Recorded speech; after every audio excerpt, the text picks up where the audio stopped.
पूरे भारत के मुसलमानों से अपील कर रहा हूं कि आप सिर्फ वोट डालने वाले बन चुके हैं, आप वोट लेने वाले नहीं बने हैं। आपके दिमागों में इस बात को डाल दिया गया कि आपको सिर्फ वोट डालना है और वोट आप नहीं ले सकते हैं। मेरे अजीज दोस्तों और बुजुर्गों, मेरे इज़्ज़तदार उलमा इकराम और मेरे गयूर नौजवानों और मेरी माँ और बहनों, आज हम अपने वतन अजीज के आज़ादी के 75 साल के अमृत उत्सव को मना रहे हैं। हम देख रहे हैं कि पार्लियामेंट के 16 या 17 इलेक्शन हो चुके हैं, मगर आज आप बताइए भारत की पार्लियामेंट में अगर 22 या 23 मुसलमान जीत कर आते हैं, जो हमारे मुसलमानों की आबादी के तनासुब के लिहाज से सिर्फ 4 और 5% के दरमियान में है। और मैं बड़ी जिम्मेदारी के साथ आपसे कह रहा हूं कि भारत में जितने समाज हैं, जितनी बरादरियां हैं, शेड्यूल कास्ट और शेड्यूल ट्राइब को छोड़कर, चाहे वो आला जात के हों या ओबीसी के हों, वो तमाम के तमाम बिरादरों की नुमाइंदगी भारत की पार्लियामेंट में या तो उनकी आबादी से बढ़कर मिलेगी या कम से कम उनकी आबादी तक उनके अराकीन पार्लियामेंट या मेंबर ऑफ पार्लियामेंट आपको मिल जाएंगे। आखिर क्या वजह है कि भारत की पार्लियामेंट में मुसलमान जीत कर क्यों नहीं आते? आखिर क्या वजह है? कभी आपने सोचा? आपको यह कह दिया गया कि जब इलेक्शन आता है तो सेकुलरिज्म के नाम पर वोट देना चाहिए आपको। और मैं जो बात कहने जा रहा हूं, बहुत से लोगों को तकलीफ होगी, मगर मुसलमान कौम के जिम्मेदारान भी इलेक्शन के वक्त मस्जिदों से ऐलान कर देती हैं कि सेकुलरिज्म के नाम पर वोट दो।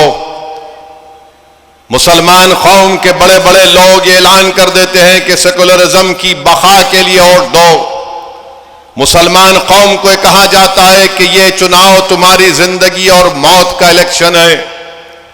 बताओ मेरे अजीज दोस्तों और बुजुर्गों, भारत का कौन सा ऐसा चुनाव है जो हमारे लिए जिंदगी और मौत का नहीं बना? चुनाव के बाद जब हम मर जाते हैं तो कोई आकर पूछता नहीं है। चुनाव के बाद जब हमको पुलिस थाने ले जाकर मार मार कर हमारी कस्टोडियल डेथ हो जाती है तो कोई पूछने वाला नहीं। चुनाव के बाद जब मुझे एक जानवर पालने के नाम पर मारकर रोड पर कत्ल कर दिया जाता है तो कोई पूछने वाला नहीं। मगर जब चुनाव आ जाते हैं, जिंदगी और मौत का मामला बन जाता है। मुसलमानों के बच्चे स्कूल में नहीं हैं, मुसलमानों की बेटियां कॉलेजेस में नहीं है। क्यों नहीं है? क्योंकि उनके माँ बाप के पास पैसे नहीं है उनकी औलाद को तालीम दिलाने के लिए। मगर यह जिंदगी और मौत का मसला नहीं बनता। मैं आपको बता रहा हूं कि अगर आप ये तमाम नाइंसाफियों का खात्मा अगर करना चाहते हैं तो आपको एक अपना नेता बनाना पड़ेगा। कोई नेता आसमान से नहीं आएगा, कोई नेता जमीन से निकल कर नहीं आएगा। आपको नेता बनना पड़ेगा, आपको लीडर बनना पड़ेगा, आपको कायद बनना पड़ेगा, आपको कमांडर इन चीफ बनना पड़ेगा। आपके मुस्तकबिल के फैसले ना कांग्रेस ले सकती है, ना बीजेपी ले सकती है। आपके मुस्तकबिल के फैसले, आपके फ्यूचर के फैसले आपको लेना पड़ेगा, क्योंकि आपको बेहतर मालूम कि कौन सा फैसला किस वक्त पर लेना चाहिए। मगर आप देखते हैं कि जब चुनाव आता है तो सब एक ही अल्फाज में एक ही गाना शुरू कर देते हैं कि क्या गाना होता है? सेकुलरिज्म को बचाओ, जिंदगी और मौत का मामला है।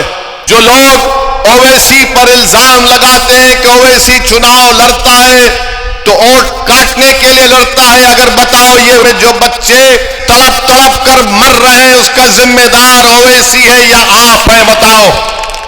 नहीं, ये थालियां मारने के लिए मैं नहीं कह रहा हूं, मैं इसलिए कह रहा हूं कि ताकि आप जब यहां से उठकर अपने घर को जाएंगे तो कुछ सोच और फिक्र लेकर जाएं। जब मैं अपना भाषण खत्म करूंगा तो आपको मैं मजबूर करूंगा कि मैंने जो बातें यहां पर कह रहा हूं कि आपके दिल तक पहुंचे, आपके दिमाग तक पहुंचे, आपके घर तक पहुंचे, आपकी मां तक पहुंचे, आपके दोस्तों तक पहुंचे। और मैं चाहता हूं कि मैं जो कुछ कह रहा हूं ये बातें सचिन पायलट और अशोक गहलोत को और बीजेपी के मोदी और आरएसएस के लोगों तक भी पहुंचे। आपको ओवैसी पसंद नहीं होगा, पसंद मत करिए, मैं आपके पसंद का मोहताज कभी नहीं रहूंगा। मगर मैं जो सच्चाई को बयान कर रहा हूं वो तुमको इस पर सोचकर बताना पड़ेगा कि हमारे वोट से, मुसलमानों के वोट से तुमको तख्त और ताज मिला, मगर तुमने हमारे 5 साल के बच्चों को किस तरह का किस हाल में पहुंचा दिया। बताओ, कांग्रेस का बाजा बजाने वाले मुनाफिकीन जो मुझ पर इल्जाम लगाते हैं, बताओ कौन जिम्मेदार है इसका? चुनाव आएगा तो तुम यही खड़े होकर कहोगे कि ओवैसी को वोट मत दो, वोट काटता है। अरे जो बच्चों को बर्बाद कर रहे हैं उसका जिम्मेदार ये सरकार नहीं है तो कौन है? मैं हूं। और जब चुनाव आएगा तो बोलेंगे ये ओवैसी आया है, भड़काऊ भाषण देता है। अरे मैं भड़काऊ भाषण देने का इल्जाम तुम मुझ पर इसलिए लगाते हो क्योंकि मैं तुमको आईना दिखाता हूं, तुम्हारी बर्बादी की दास्तान गरीबों में बयान करता हूं।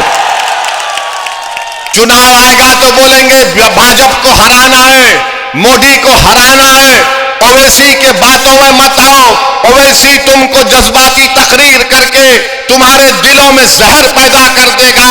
अरे अगर सच्चाई को बयान करना जहर है तो मैं जहर पूरे भारत में फैलाऊंगा।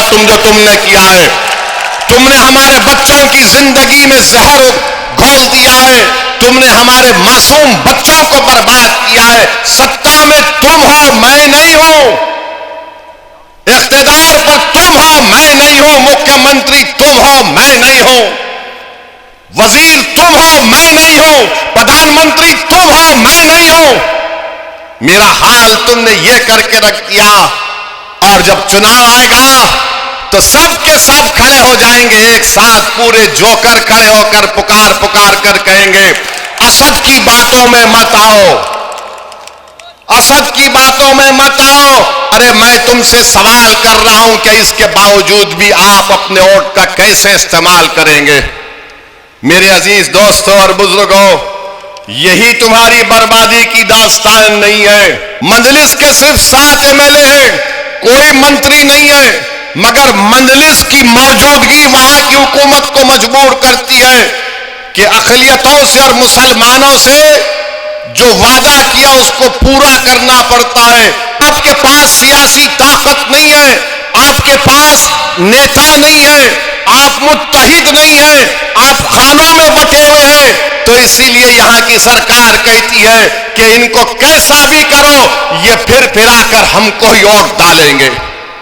एक कांग्रेस के नेता ने मुझसे कहा था कि ओवैसी तुम सारे भारत में फिरते हो मगर मुसलमान तो हमको ही वोट डालेगा, तुम्हारी सभाओं में आएगा, खुश होगा, मगर फिर फिरा के हमको वोट डालेगा। मैंने कहा कि जब मैंने शुरू अपना काम किया है तो इंशाअल्लाह ताला शायद अगर मेरी जिंदगी में ना हो तो मेरी मौत के बाद तुम्हारा ऑफिस खाली रहेगा, वीरानी की निशान बन जाएगा इंशाअल्लाह ताला।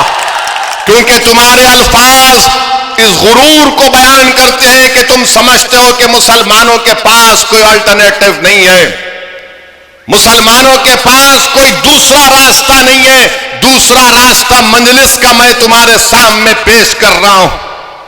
आओ नौजवानों, आओ बुजुर्गों, आओ मेरी मां और बहनों, मजलिस को मजबूत करो तो आपकी अहमियत बढ़ेगी।